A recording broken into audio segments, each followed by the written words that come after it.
Doğum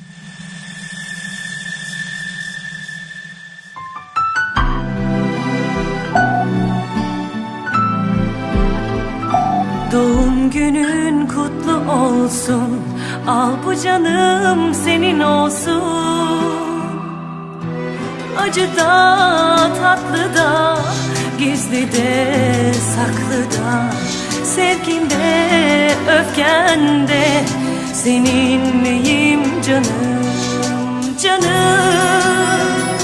Doğum günün kutlu olsun, sevdiğim ah sevdiceğim. En kötü gün böyle olsun, tadım tuzum canım sevgilim.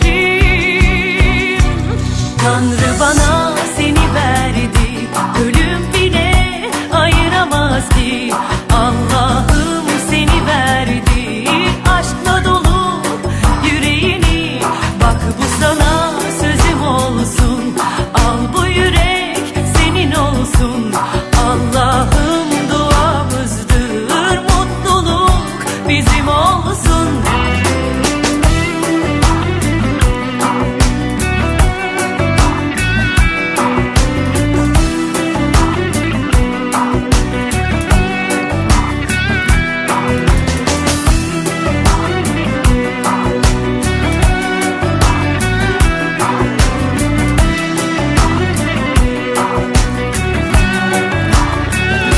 Doğum günün kutlu olsun,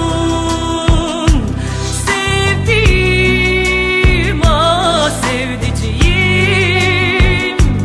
En kötü gün böyle olsun, tadım tuzum canım sevgilim. Tanrı bana seni verdi, ölüm bile ayıramaz ki.